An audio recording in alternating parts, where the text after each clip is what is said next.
पापी गुड़िया। शहर के बाहरी इलाके में स्थित एक पुरानी हवेली थी। लोग कहते थे कि हवेली में अजीब अजीब आवाजें आती थी। कोई कहता था कि वहाँ आत्माएं भटकती हैं, तो कोई कहता था कि वहाँ कुछ अदृश्य ताकतें हैं। लेकिन असली कहानी सिर्फ कुछ ही लोग जानते थे। हवेली के पिछले मालिक ठाकुर साहब अपनी पत्नी और बच्चों के साथ वहाँ रहते थे। एक दिन ठाकुर साहब अपने बच्चों के लिए एक खूबसूरत गुड़िया लेकर आए। गुड़िया बहुत ही खास थी। उसकी आंखें जीवित जैसी दिखती थी और वो बहुत ही सुंदर थी। बच्चों ने उसका नाम रखा पापी गुड़िया। धीरे धीरे बच्चों को अजीब अजीब सपने आने लगे। वे कहते थे कि गुड़िया रात को उनके साथ बात करती है, हंसती है और कभी कभी डराती भी है। ठाकुर साहब ने इसे बच्चों की कल्पना समझकर नजरअंदाज कर दिया। लेकिन एक रात जब सब सो रहे थे, अचानक एक जोरदार चीख हवेली में गूंजी। ठाकुर साहब की छोटी बेटी गायब हो गई थी और उसके कमरे में केवल वो गुड़िया पड़ी थी। गुड़िया के चेहरे पर एक अजीब सी मुस्कान थी। ठाकुर साहब ने गुड़िया को जलाने का प्रयास किया, लेकिन वो जलने से इनकार कर रही थी। कुछ दिनों बाद ठाकुर साहब की पत्नी भी गायब हो गई और इस बार भी गुड़िया वही मुस्कान लिए पड़ी थी। हवेली में अब केवल ठाकुर साहब और उनका बड़ा बेटा बचे थे। दोनों ने हवेली छोड़ दी और शहर के दूसरे कोने में रहने लगे।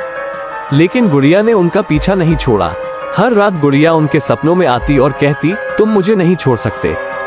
एक रात ठाकुर साहब ने फैसला किया कि वो इस रहस्य को सुलझाएंगे। वो अपने पुराने दोस्त पंडित जी के पास गए।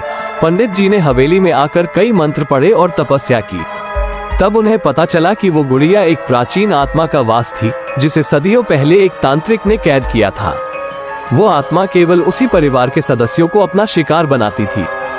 पंडित जी ने ठाकुर साहब को एक विशेष अनुष्ठान करने का सुझाव दिया, जिससे आत्मा को मुक्त किया जा सके। ठाकुर साहब ने अनुष्ठान करने का निर्णय लिया।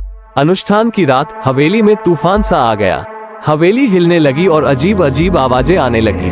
ठाकुर साहब ने अपनी पूरी ताकत जुटाकर अनुष्ठान पूरा किया।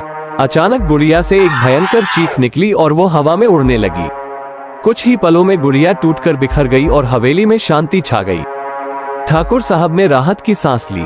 उन्हें लगा कि अब सब कुछ सामान्य हो जाएगा। लेकिन जैसे ही वो बाहर निकलने लगे, उन्होंने देखा कि दरवाजे पर वही छोटी बच्ची खड़ी थी जिसे उन्होंने खो दिया था।